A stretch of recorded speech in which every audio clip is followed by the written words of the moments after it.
Hoover is a very popular household vacuum brand, and to keep this vacuum running for a very long time, it will need to be maintained and sometime repaired.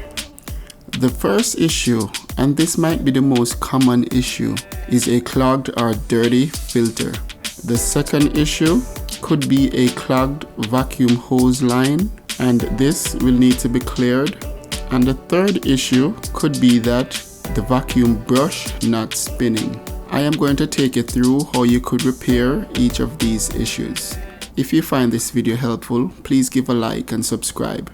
And remember to hit the notification bell for future videos. That green indicator right there indicates that the vacuum filter is clean. Whenever this turns red, it means that the filter is dirty or there is a blockage in the system. So the system will need to be checked. A dirty filter or a block vacuum hose line will cause the vacuum to shut off, and you won't be able to restart the vacuum until it cools down. This will take about 5 to 10 minutes. So if you're using your vacuum and it turns off and you're not able to turn it back on, it's a perfect indicator that the vacuum has a block line or a very dirty filter. To clean a dirty filter, you squeeze this button right here to remove the dustpan. Remove the filter and wash it under the pipe. Leave it to dry overnight before reinstalling.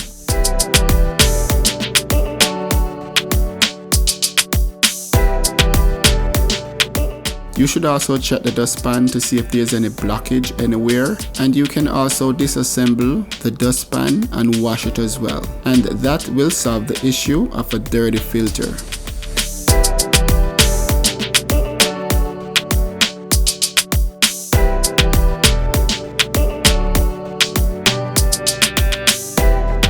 The next common problem, which is a bit more serious, is a block vacuum hose line.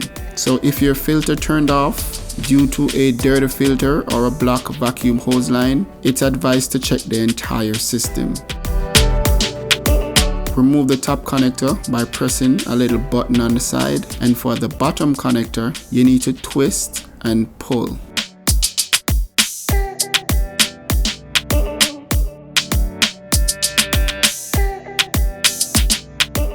And as you can see right here, there are a bunch of stuff in the vacuum line that totally cut off the vacuum suction ability. Let's get this vacuum line cleared.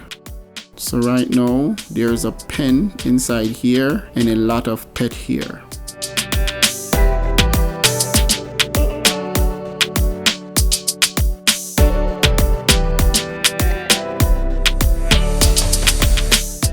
So I'm sticking a broom in one end of the vacuum line to push the debris out at the other end.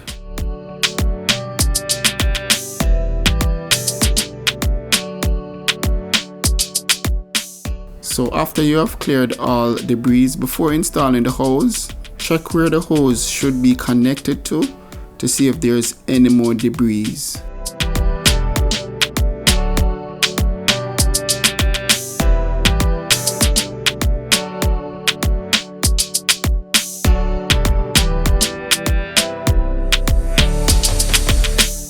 As well as flipping the vacuum over and check if there's anything else stuck under the vacuum. After you are satisfied that the line is cleared, then you can reinstall your vacuum hose. And after I have done this, the vacuum has full suction power again. This is the Windtunnel series, and a good indicator that it is working properly is when you see dust spinning in the dustbin, which is how this vacuum got its name, Windtunnel.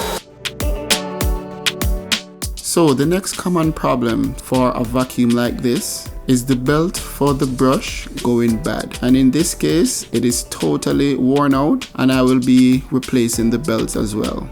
The model for this vacuum is UH70937, and this vacuum and many other models use the same belt, but I will put a link in the description below for this belt.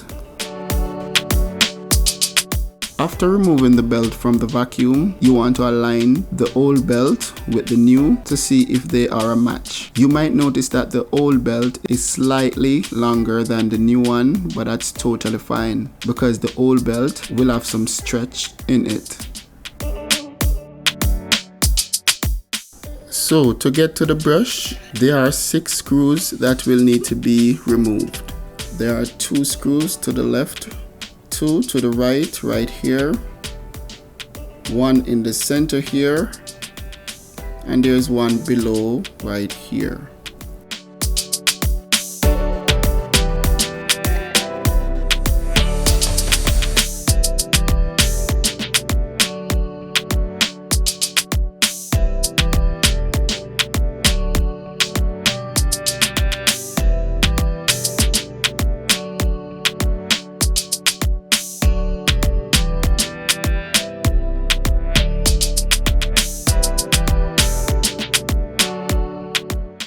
So you will connect the belt right here on the shiny piece of metal, and that's what drives the belt. So just take the belt and take your time and place it around that piece of metal right there that is connected to the motor. And after you have done that, you place the belt around the brush. There is a groove on the brush that will guide you as to where to place the belt.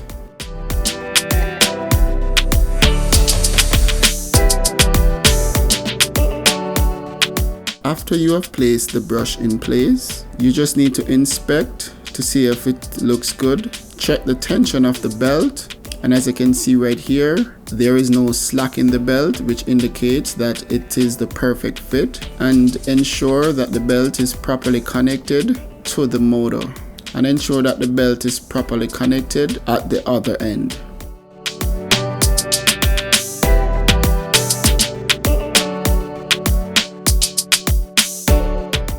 So now it's time to reinstall the cover and the screws.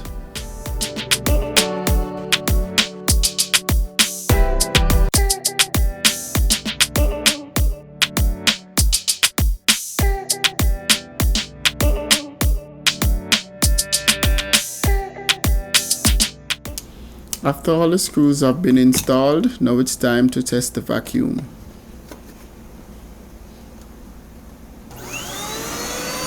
And at this point, the vacuum has full suction again, and the motor is spinning real well.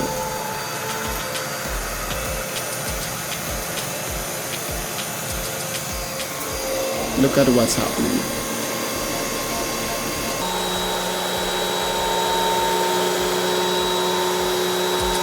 Thanks for watching, guys. If you find this video interesting, please give a like and subscribe. And remember to hit the notification bell for future videos. See you on the next one, guys.